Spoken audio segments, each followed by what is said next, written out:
ചോദ്യം വന്നുകൊണ്ട് ഞാൻ പറഞ്ഞതാണ്. എനിക്കൊരിക്കലും എൻ്റെ ഹൃദയത്തിൽ നിന്ന് മറക്കാൻ കഴിയാത്ത ഒരു സിറ്റുവേഷനാണ്. ഞാൻ വെറും കൈയോടെ പറഞ്ഞു വന്ന എവിടെയാണ്. അപ്പം ഞാൻ അടുത്തോട്ട് ചെന്നു. അത് നീ വിഷമിക്കണ്ട, പൂജ പങ്കെടുത്തിട്ട് പോയിക്കും. ഞാൻ ആ റോള് ഒരാളിന് പോകും. വാസിച്ചേട്ടന് അത് ഇഷ്ടപ്പെട്ടില്ല. വാസിച്ചേട്ടനെ പ്രസംഗിക്കാൻ വിളിച്ചു കഴിഞ്ഞപ്പോഴത്തേക്ക് വാസിച്ചേട്ടൻ അത് ഭയങ്കരമായിട്ട് പ്രതികരിക്കുകയൊക്കെ ചെയ്തു. അസിസ്റ്റൻ്റായിട്ട് വർക്ക് ചെയ്തിരുന്നു. പൂജപ്പര രാധാകൃഷ്ണൻ നടനുണ്ട്. രാധാകൃഷ്ണൻ അറിയാം. രാധാകൃഷ്ണൻ്റെ മുമ്പ് വെച്ചായിരുന്നു. രാധാകൃഷ്ണൻ ഒരു പുസ്തകം സാറിനെ കുറിച്ച് അനുസ്മരണം എഴുതിയിരുന്നു. അപ്പോൾ ഞാൻ ഉറക്കെ പാടിയാൽ ഉടനെ തന്നെ അച്ഛൻ പറയുമായിരുന്നു, മിണ്ടാരിയടാ. അതുകൊണ്ട് അപ്പം ഞാൻ അമ്മയൊന്ന് നോക്കും, നിർത്തും, പാട്ട് നിർത്തും. എൻ്റെ 23-ാമത്തെ വയസ്സിൽ ഞാൻ കന്യാകുമാരി മുതൽ കാസർഗോഡ് വരെ സൈക്കിളിൽ ഒരു പര്യടനം നടത്തിയതാണ്. ഏത് ചെറുപ്പക്കാരൻ്റെയും ഒരു വലിയൊരു മോഹമാണ് അറിയപ്പെടുക എന്നുള്ളത്. അന്ന് ഈ മാംസവാദവുമായിട്ട് എൻ്റെ ഈ ജന്മത്തിൽ ഇനി ഇങ്ങനൊരു അവസരമില്ല. എനിക്കൊന്ന് വന്ന് കാണാനൊരു ഭാഗ്യം കാണുമോ. വെൽക്കം വിഷ്ണു പ്രകാശ് ചേട്ടാ, സ്വാഗതം. നമസ്കാരം. നമസ്കാരം. റീൽ ടു റീലിലേക്ക് സ്വാഗതം. എനിക്കൊന്ന് വിഷ്ണു പ്രകാശ് എന്നതിൻ്റെ കൂടെ കൈലാസി വിഷ്ണു പ്രകാശ് എന്ന് പറയുമ്പോൾ കുറച്ചുകൂടി ഒരു എന്താണ് കേൾക്കാനും പറയാനൊക്കെ ഒരു വളരെ സുഖമുള്ളൊരു കാര്യമാണ്. ഈ എനിക്ക് സീരിയലിലൊക്കെ ചേട്ടനെ ഒരുപാട് കണ്ടിട്ടുണ്ടെങ്കിൽ എനിക്ക് പെട്ടെന്ന് എൻ്റെ മനസ്സിൽ ഇപ്പോൾ വിഷ്ണു പ്രകാശ് എന്ന് പറഞ്ഞു കഴിഞ്ഞാൽ എനിക്ക് പെട്ടെന്ന് ഓർമ്മ വന്നത് KRK എന്ന് പറയുന്ന കഥാപാത്രമാണ്. കുഞ്ഞച്ചൻ അല്ലെങ്കിൽ KR കുട്ടിക്കൃഷ്ണൻ എന്ന് പറയുന്നത് മമ്മൂട്ടി എന്ന് പറയുന്ന നടൻ്റെ ഓപ്പോസിറ്റ് നിൽക്കുന്ന മെയിൻ വില്ലൻ ഒരാൾ മാത്രം എന്നൊരു സിനിമ എത്ര സീരിയലിൽ കണ്ടിട്ടുണ്ടെങ്കിൽ എനിക്ക് പെട്ടെന്ന് ആ ഒരു കഥാപാത്രം വളരെ എന്താണ് ഒരു അച്ചായൻ മൂഡിൽ വരുന്ന ഒരു വ്യക്തിയാണ്. കുഞ്ഞച്ചനായിട്ടാണ് വന്നത്. രണ്ടായിട്ടാണ് ട്വിസ്റ്റുമാണ് അതിൽ. അദ്ദേഹം തന്നെയാണ് അദ്ദേഹം എന്ന് കാണുന്ന രീതിയിലാണ് ഈ ആ ഒരു സിനിമയിലേക്കൊക്കെ മമ്മൂട്ടിയുടെ മെയിൻ ലീഡാണ്. എനിക്ക് തോന്നുന്നു ഫസ്റ്റ് ആയിട്ടായിരിക്കും ചേട്ടൻ അങ്ങനെ ഒരു നെഗറ്റീവ്, അതും ഒരു മെഗാസ്റ്റാറിന്റെ ലീഡ്, അതിലേക്കുള്ളൊരു എൻട്രിയും പിന്നീട് ഒരു നെഗറ്റീവ് ഷെയ്ഡുള്ള ക്യാരക്ടേഴ്സ് അങ്ങനെ വേറെ തേടി വന്നില്ല ചേട്ടനെ അത്രയും ഒരു വില്ലൻ ക്യാരക്ടറിലേക്ക് വന്നിട്ട്. എൻ്റെ ബേസ്, അഭിനയത്തിൻ്റെ ബേസ് എന്ന് പറയുന്നത് പണ്ട് ഈ മാട്ടനാടകം എന്ന് പറയും, ഒറ്റ നാടകം എന്ന് പറയും, അമച്ചർ നാടകം. ഇത് ഏത് ചെറുപ്പക്കാരൻ്റെയും ഒരു വലിയൊരു മോഹമാണ് അറിയപ്പെടുക എന്നുള്ളത്. അത് ചിലർ അഭിനയത്തിലേക്കായിരിക്കും, ചിലർ എന്ത് കാര്യത്തിനും എതിര് പറഞ്ഞുകൊണ്ടായിരിക്കും, വികടമായ കാര്യങ്ങൾ ചെയ്തും പറഞ്ഞുമായിരിക്കും. അവർക്ക് നോട്ടബിൾ ആകണം, അത്രയേ ഉള്ളൂ. പബ്ലിസിറ്റി കിട്ടുക, അത്രയേ ഉള്ളൂ. എൻ്റെ മനസ്സിൽ വളരെ ചെറുപ്പം മുതലേ അഭിനയം എന്നൊരു മോഹം ഉണ്ടായിരുന്നു. അതിനെന്നെ ഏറ്റവും കൂടുതൽ സഹായിച്ചത് അമ്മയാണ്. അപ്പോൾ പാടാൻ അല്പസ്വല്പമൊക്കെ എനിക്ക് കഴിയുമായിരുന്നു. അപ്പോൾ ഞാൻ ഉറക്കെ പാടിയാൽ ഉടനെ തന്നെ അച്ഛൻ പറയുമായിരുന്നു, മിണ്ടാരിയടാ. അതുകൊണ്ട് അപ്പം ഞാൻ അമ്മയൊന്ന് നോക്കും, നിർത്തും, പാട്ട് നിർത്തും. അച്ഛൻ പുറത്തോട്ട് ഇറങ്ങിക്കഴിഞ്ഞാൽ പിന്നെ അവിടെ പാട്ടിൻ്റെ ഒരു മേളമാണ്. അത് പിന്നെ അമ്മയുടെ ഒന്നും അനുവാദമൊന്നും വേണ്ട. പിന്നെ ഈ പൊന്നരി വളമ്പിളി, പഴയ കാലത്തെ നമ്മുടെ മനസ്സിനെ സ്വാധീനിച്ച KPSCയുടെ ഇതെല്ലാം ഇങ്ങനെ പാടി മറിഞ്ഞ് നടന്ന് അവിടുന്ന് ഞാൻ വളർന്നു. അമ്പലത്തിൽ അന്ന് മതപാഠശാലയുണ്ട്. അന്ന് ഇന്നത്തെ പോലെ നിരോധനമൊന്നുമില്ല. എല്ലാ ക്ഷേത്രങ്ങളിലും മതപാഠശാലയുണ്ട്. ഈ മതപാഠശാലയ്ക്ക് വാർഷികമുണ്ട്. ഈ വാർഷികത്തിനോടനുബന്ധിച്ച് കൊച്ചു കൊച്ചു കലാരൂപങ്ങളുണ്ട്. അങ്ങനെ ഉണ്ടായിരുന്നു. അപ്പോൾ അന്ന് ചെട്ടികുളങ്ങര ക്ഷേത്രത്തിലെ ഈ മതപാഠശാലയുടെ വാർഷികത്തിന് ശാകുന്തളം നാടകം എടുത്ത് അതിലെ നായികയായിട്ട് ഞാൻ അഭിനയിച്ചു. എത്ര വയസ്സില്? അന്ന് എനിക്ക് 9 വയസ്സ് കാണും. അപ്പോൾ അന്ന് എല്ലാവരും പെൺവേഷമൊക്കെ കിട്ടിയാണ് അഭിനയിച്ചു. ഡയലോഗ് പറയാമെന്നല്ല, നമുക്ക് വല്ല മൂവ്മെൻറ്റ്സ് അറിഞ്ഞുകൂടാ, എന്തെങ്കിലും അറിയാം, ഒന്നും അറിഞ്ഞുകൂടാ. പക്ഷേ ആ ഒരു അപ്പിയറൻസ് കൊണ്ടും കൃത്യമായിട്ട് ഡയലോഗ് പറഞ്ഞുകൊണ്ടും എല്ലാവരും നാടകം കഴിഞ്ഞിട്ടുണ്ടെങ്കിൽ വന്ന് അപ്രീഷിയേറ്റ് ചെയ്യുകയും കെട്ടിപ്പിടിക്കുകയൊക്കെ ചെയ്തു. ഇതൊക്കെ നമ്മുടെ ഉപബോധ മനസ്സിൽ നമ്മളെ ഇങ്ങനെ മുന്നോട്ട് ഈ കലാരംഗത്തേക്ക് നയിച്ച ഒരു എന്താ പറയുന്നത്, ഞാൻ പറഞ്ഞു അതാ ഈ മാർഗ്ഗദീപം എന്ന് ഞാൻ പറഞ്ഞു. നമ്മളെ നയിച്ചത് ആ ഒരു നമുക്കൊരു ക്ഷേത്ര പരിസരത്തു നിന്ന് കിട്ടിയ ഒരു ഊർജ്ജമായിരിക്കും. അത് തന്നെയായിരിക്കും. അപ്പോൾ ഇതിനെ അമ്മ പരിപോഷിപ്പിക്കുമായിരുന്നു. കലാപരമായി ഏതൊരു കാര്യത്തിനും എന്നെ അമ്മ പരിപോഷിപ്പിക്കുമായിരുന്നു. അമ്മയായിരുന്നു എൻ്റെ വലങ്കൈ. അങ്ങനെ ഞാൻ വളർന്നു, കോളേജ് വിദ്യാഭ്യാസം കഴിയുന്നു. KPSCയിലെത്താനൊരു കാര്യം ഉണ്ടാകുന്നത്, ഞാൻ കോളേജ് യൂണിയൻ ചെയർമാനായിട്ടിരിക്കുമ്പോൾ ഭാസി ചേട്ടനാണ് ഇതിൻ്റെ യൂണിയൻ ഉദ്ഘാടനത്തിന് വരുന്നത്. അങ്ങനെ ഉണ്ടായ ഞങ്ങൾ തമ്മിലുള്ള ഒരു അടുപ്പവും. അപ്പോൾ അന്ന് അവിടെ ഈ SFIയും KSU ഒക്കെ തമ്മിലുള്ള എല്ലാ ഇന്നും ഉണ്ടല്ലോ കലാരംഗത്ത് പ്രവർത്തിക്കുന്നവരോടും എല്ലാം അന്ന് ഈ കോളേജിലൊരു അസൂയ കാണും. അപ്പോൾ അങ്ങനെ ഞാൻ ഈ അല്പസ്വല്പം പാട്ടുണ്ട്, ഈ പറഞ്ഞ കൊണ്ട് നാടക പരിപാടിയുണ്ട്. അപ്പോൾ അതൊക്കെ കൊണ്ട് കുറച്ച് പേർക്ക് എന്നോടൊരു ഇത്തിരി അസൂയുള്ളതുകൊണ്ട് യവന്മാരൊന്ന് കൂവി. ഞാൻ ഉദ്ഘാടനം പ്രസംഗിക്കാതിരിക്കുന്ന യവന്മാർ സമ്മതിച്ചില്ല. ഭാസിച്ചേട്ടന് അത് ഇഷ്ടപ്പെട്ടില്ല. ഭാസിച്ചേട്ടനെ പ്രസംഗിക്കാൻ വിളിച്ചു കഴിഞ്ഞപ്പോഴത്തേക്ക് ഭാസിച്ചേട്ടൻ അത് ഭയങ്കരമായിട്ട് പ്രതികരിക്കുകയൊക്കെ ചെയ്തു. നമ്മുടെ സംസ്കാരം ഇവിടുന്നാണ് ഉരുത്തിരിയേണ്ടത്, അത് കൂവിയല്ല. നിങ്ങളൊരു ആളിന് ഒരു അസൂയ, പുള്ളി ഇങ്ങനെ തന്നെ പറഞ്ഞു, നിങ്ങൾക്കൊരു പ്രതിഷേധം ഉണ്ടെങ്കിൽ അയാളെ മറ്റ് രീതിയിൽ തോൽപ്പിക്കണം. കൂവി തോൽപ്പിക്കുന്നതെന്ന് പറഞ്ഞാൽ ഭീരുക്കളുടെ ഒരു പരിപാടിയാണ് എന്നൊക്കെ പറഞ്ഞ് ഭാസിച്ചേട്ടൻ അതിഭയങ്കരമായിട്ട്. അപ്പോൾ ഭാസിച്ചേട്ടനെ കൂവി. പുള്ളി ഒരു കുറേ നേരം മിണ്ടാതെ നിന്ന് എന്നിട്ട് ചോദിച്ചു കൂവി കഴിഞ്ഞു എന്ന്. എന്നിട്ട് പുള്ളി ബാക്കിയും കൂടെ പറഞ്ഞിട്ട് അതിന് പിന്നെ ഒരു മനുഷ്യരും കൂവിയിട്ടുമില്ല. അപ്പോൾ അങ്ങനെ എന്നോട് പുള്ളിക്കൊരു താല്പര്യം ഉണ്ടായിരുന്നു. അങ്ങനെ ഇരിക്കുമ്പോഴാണ് ഞാൻ KPSCയുടെ മുമ്പിൽ കൂടെ ഞാൻ ഓച്ചിറയ്ക്ക് പോകുമ്പോഴാണ് ഭാസിച്ചേട്ടൻ ഇരിക്കുന്നത് കണ്ടുകൊണ്ട് കയറുന്നതും. അപ്പോൾ എന്നോട് ചോദിച്ചു, ഇപ്പോൾ കലാപരമായ ഒന്നും പരിപാടികളില്ലേ, എവിടെ എന്താണെന്ന് ചോദിച്ചു. ഞാൻ പറഞ്ഞു, ഞാനിപ്പോൾ അതെല്ലാം കഴിഞ്ഞ് ഞാൻ സിവിൽ എഞ്ചിനീയറിങ്ങിന് പോയി, ബിൽഡിംഗ് ടെക്നോളജിയൊക്കെ കഴിഞ്ഞ് ഇപ്പോൾ ഒരു വർക്കിന് കരുനാഗപ്പള്ളിയിലോട്ട് പോവുമായിരുന്നു. അപ്പോൾ ചോദിച്ചു, ഈ വർഷം എൻ്റെ കൂടെ നിൽക്കുന്നു. ഞാൻ ഞെട്ടി. അപ്പോൾ പുള്ളി വർഷങ്ങൾക്ക് ശേഷം സിനിമയിൽ പോയിട്ട് തിരിച്ചു വന്ന് 1980 കയ്യും തലയും പുറത്തിടരുത് നാടകം പുള്ളി എഴുതിയിട്ട് റിഹേഴ്സലിന് വേണ്ടി ആൾക്കാരെ തപ്പുന്ന സമയമാണ്. അപ്പോൾ ഞാൻ പറഞ്ഞു, ചേട്ടാ ഇങ്ങനെ ദിവസവും പോയി ഞാൻ അവിടെ വരെ ചെന്നില്ലെന്നുണ്ടെങ്കിൽ, അല്ല അത് പകരല്ലേ, നാടകം രാത്രിയിലല്ലേ, ഈ വർഷം എൻ്റെ കൂടെ നിൽക്കുക. ഞാൻ പറഞ്ഞു, ഞാൻ പറയാം, ഞാനന്ന് വീട്ടിൽ പോയിട്ട് വരാം, നാളെ വന്ന് പറയാമെന്ന് പറഞ്ഞു. അങ്ങനെ ഞാൻ വീട്ടിൽ ചെന്ന് അമ്മയെടുക്ക വിവരം അവതരിപ്പിച്ച് കുറച്ച് നേരം ആലോചിച്ചിട്ട് പറഞ്ഞു, നിൻ്റെ എത്രയോ വർഷങ്ങളായിട്ടുള്ളൊരാഗ്രഹമല്ലേ, എനിക്ക് അഭിപ്രായ വ്യത്യാസമൊന്നുമില്ല. ഞാൻ പറഞ്ഞു, അമ്മ അച്ഛനോടൊന്ന് പറയണം. ഞാൻ പറയാം. അങ്ങനെ രാത്രി അച്ഛൻ വന്നിട്ടുണ്ട്. വൈകിട്ട് ഒന്ന് കറങ്ങിയടിക്കാൻ പോകും. ഒരു അളിയന്മാരൊക്കെ കൂടെ ചേർന്ന് എല്ലാം കൂടെ ഒരു കളിയും ചിരിയും വർത്തമാനവും ഒക്കെ കഴിഞ്ഞിട്ട് ഒരു 8-8:30 9 വരും. അപ്പോൾ അമ്മ ഈ വിവരം ആഹാരം കഴിക്കാതിരുന്നപ്പോൾ പറഞ്ഞു. അച്ഛനൊന്നും പറഞ്ഞില്ല. പിറ്റേന്ന് ഞാൻ അച്ഛനടുക്ക് ചെന്ന് ഇങ്ങനെ പറഞ്ഞു, അച്ഛാ ഇന്ന പോലെ എന്നെ തോപ്പിൽ ഭാസിച്ചേട്ടൻ വിളിച്ചിട്ടുണ്ട് KPSC ചെല്ലുന്നത്. നിനക്കിഷ്ടം എന്താണെന്ന് വെച്ചാൽ ചെയ്തു, ഞാനായിട്ടൊന്നും എതിർക്കുന്നില്ല.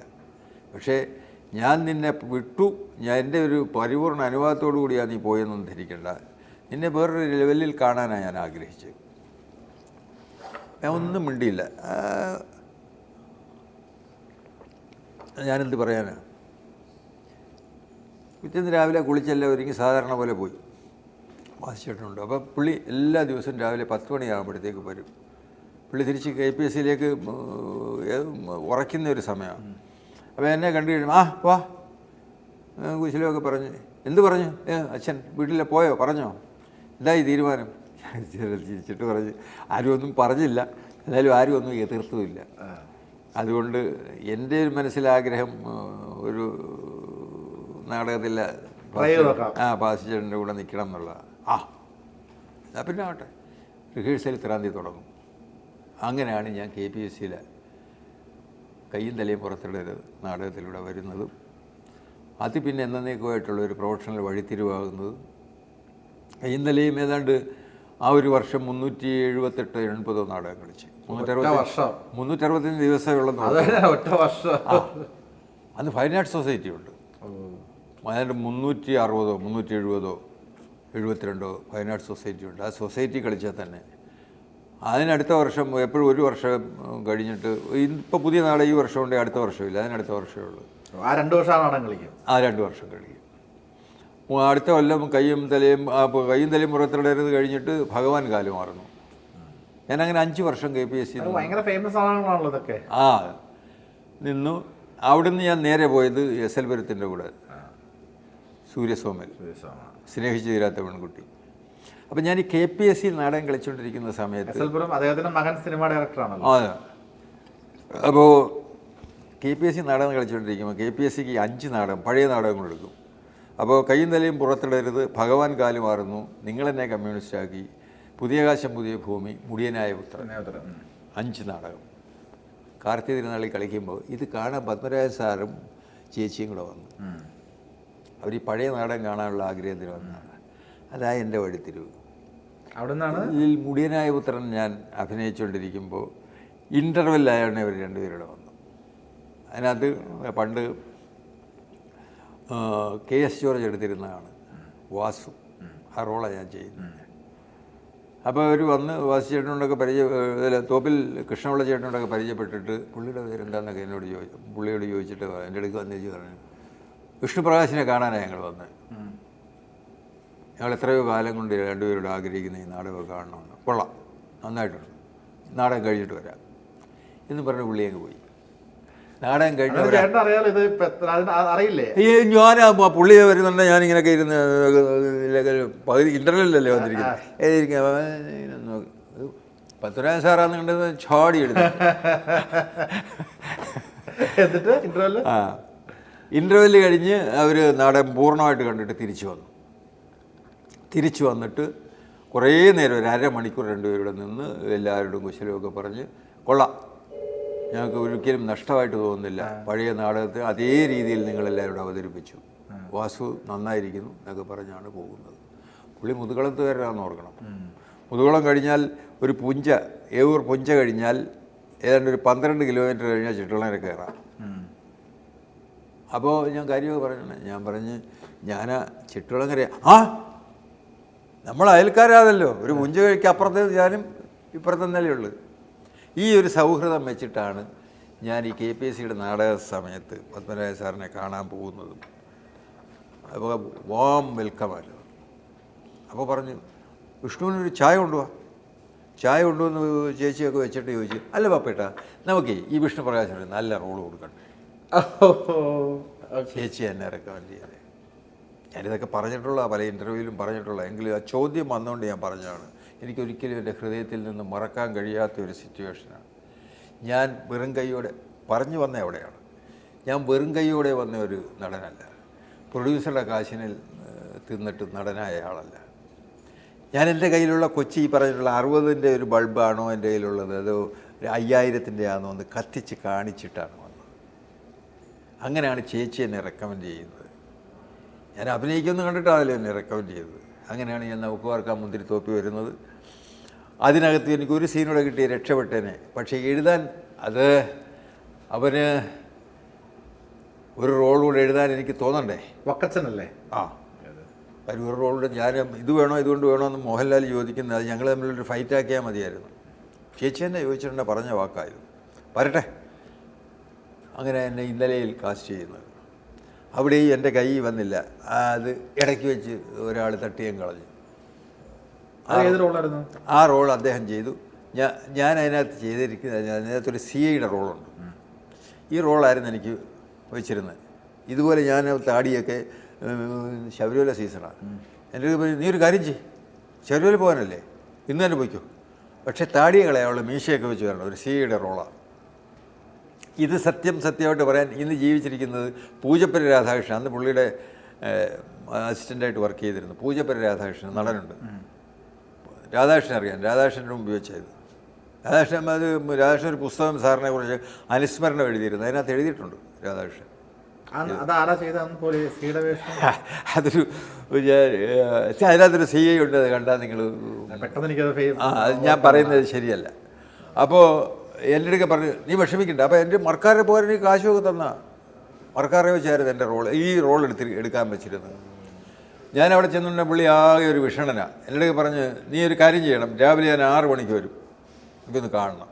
അപ്പോൾ ചെന്നപ്പോഴേ എനിക്ക് മനസ്സിലായി എന്തോ ഒരു തകരാറുണ്ടല്ലോ. അപ്പോൾ ഞാൻ ഇറങ്ങി ഇങ്ങനെ വരാതെ നിൽക്കുന്നു. പുള്ളി ദൂരെ നടന്ന വഴി കൂടെ നടന്ന് വന്നൊരു 2 തൂണിനപ്പുറത്ത് വന്ന തൂണെ ചാരി നിന്ന് ഊതി അവസാനം ഇത് കളഞ്ഞിട്ട് പിന്നെ ഇങ്ങനെ നിന്ന് ഇത് തിരികെ താടിയുണ്ടല്ലോ, ഇത് ഞെരടുന്നതാണ് പുള്ളിയുടെ ഏറ്റവും വലിയ ടെൻഷൻ വരും. അപ്പോൾ ഞാൻ അടുത്തോട്ട് ചെന്ന്, അത് നീ വിഷമിക്കണ്ട, പൂജ പങ്കെടുത്തിട്ട് പോയിക്കോ. ഞാൻ ആ റോള് ഒരാളിന് കൊടുത്തു. പേര് പറയാത്ത ഞാൻ പേര് പറഞ്ഞിട്ട് പറഞ്ഞ ആളിന് കൊടുത്തു. ഞാൻ പുതിയൊരാളിന് ബോംബെയിലൊരു റോള് വെച്ചിട്ടുണ്ട്, അത് നീ ചെയ്താൽ മതി.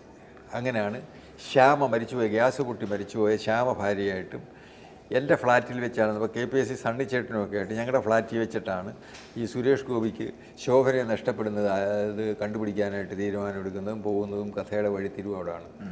മറ്റേതിനകത്ത് 12 സീനുണ്ടായിരുന്നു, ഇതിനകത്ത് 7 സീനേ ഉള്ളായിരുന്നു. എന്നാൽ കഴിയുന്ന രീതിയിൽ ആ 7 സീൻ ഞാൻ വൃത്തിയായിട്ട് അതിനകത്ത് ചെയ്തു വെച്ചിട്ടുണ്ട്.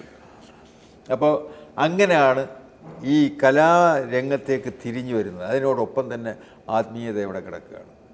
എൻ്റെ 23-ാമത്തെ വയസ്സിൽ ഞാൻ കന്യാകുമാരി മുതൽ കാസർഗോഡ് വരെ സൈക്കിളിൽ ഒരു പര്യടനം നടത്തിയതാണ്. 23 അത് ക്ഷേത്രങ്ങൾ മാത്രം കണ്ടായിരുന്നു. ഈ 23 വയസ്സെന്ന് പറഞ്ഞു കഴിഞ്ഞാൽ ഒരു വളരെ യൗവന പ്രായമാണ്. അതിൽ ഇങ്ങനെ ഒരു ആത്മീയ യാത്ര, അതിന്റെ ആ തോട്ട് പ്രോസസ് എന്തായിരുന്നു, അതിന്റെ ഒരു ചേതോവികാരം എന്തായിരുന്നു? നേരത്തെ പറഞ്ഞു തന്നെ അതിങ്ങനെ കിടക്കുകയല്ലേ ആത്മാവിൽ. ഈ ഒരു പ്രായത്തിൽ ആൾക്കാർ വിശ്വസിച്ച്, ഫാമിലി ആണെന്നുണ്ടെങ്കിൽ ഇതൊക്കെ അങ്ങനെ ഒന്നുമില്ല, ചുമ്മാ പറഞ്ഞ അല്ലെങ്കിൽ ഇവരിങ്ങനെ പോവുക, അങ്ങനെ ഒരു ഡൗട്ട് ഉണ്ടായിരുന്നു. കാരണം ആർക്കും വിശ്വസിക്കാൻ പറ്റും 21-ാമത്തെ വയസ്സിൽ അമ്പലം മാത്രം ഇല്ലെന്നല്ല പറഞ്ഞത്. സ്റ്റിൽ ഇപ്പം കേൾക്കുന്നവർക്ക് ഞെട്ടലാണ്, പക്ഷേ എൻ്റെ വീട്ടുകാർക്ക് ഞെട്ടലില്ല. കാര്യം ഞാൻ ഇതിൻ്റെ ഒരു ഭാഗമായിട്ടല്ലേ ജീവിക്കുന്നതും വളരുന്നതും. കൃഷിയുടെ ഭാഗമാണ് ഞാൻ. ഈ പറയുന്ന ഹൈന്ദവ സംസ്കാരത്തിൻ്റെ ഒരു ഭാഗമാണ് ഞാൻ.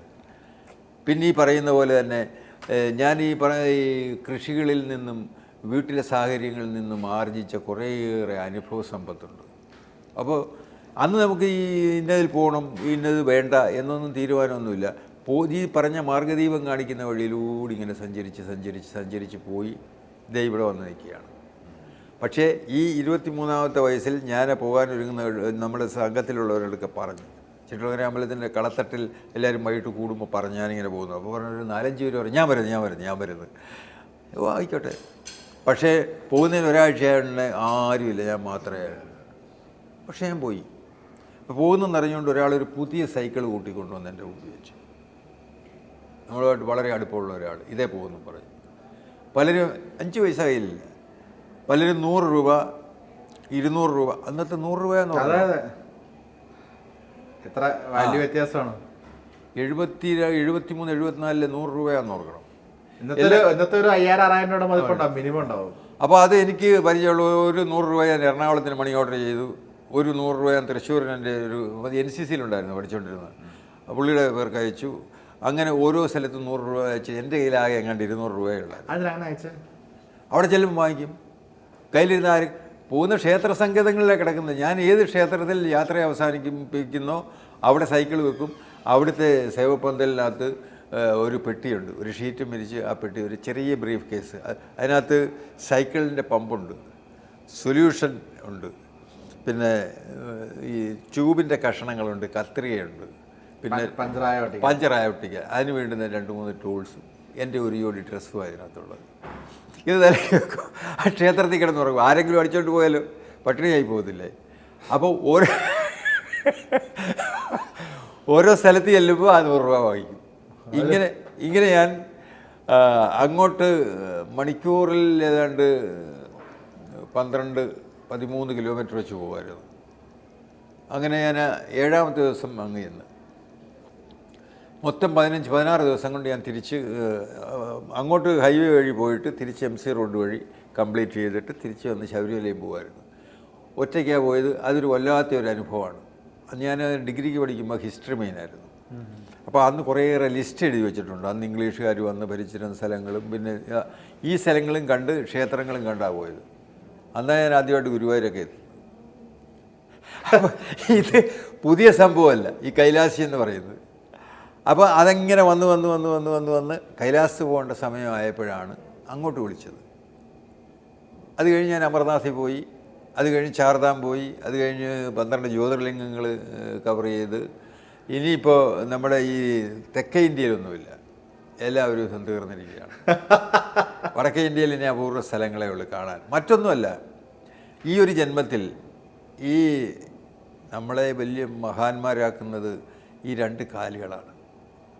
ഈ കാലിൽ ഒരു ചെറിയ മുള്ളു കൊണ്ടാൽ അയ്യോ എന്നും പറഞ്ഞ എവിടെയെങ്കിലും ഇരിക്കത്തേ ഉള്ളൂ. അതെ 100%. ഈ കാലും കൊണ്ടാണ് നമ്മൾ മനോവേഗത്തിൽ അവിടെ എല്ലാം എത്തുന്നത്. ഇല്ലേ കട്ടിലയിൽ നമ്മൾ ഇരിക്കത്തേ ഉള്ളൂ, മനസ്സേ സഞ്ചരിക്കൂ. ശരിയാണ്, പറഞ്ഞ മനസ്സിലായോ? ഈ മനോവേഗത്തിൽ നമ്മളെ കൊണ്ടുപോകുന്ന മുഴുവൻ ഈ 2 കാലുകളാണ്. അതുകൊണ്ട് ഞാൻ കാലെത്തോളം തൊട്ടുകൊഴും. അപ്പോൾ ഈ മാംസപാദം കൊണ്ട് എത്താവുന്നിടത്തൊക്കെ എത്തുക, ഇങ്ങനെയൊക്കെ ഈ ഭാരതഭൂമിയിൽ എന്തൊക്കെയോ ഉണ്ടെന്ന് കേട്ടിട്ടുണ്ടോ എന്ന് കാണുക. അല്ല ഇതെല്ലാം അതിനകത്ത് ഇറങ്ങി നമ്മളങ്ങ് സ്വർഗത്തിയല്ലോ എന്നുള്ളതല്ല, കാണുക, ഇതെല്ലാം ഒന്ന് കാണുക, അറിയുക, അതാണ് ലക്ഷ്യം.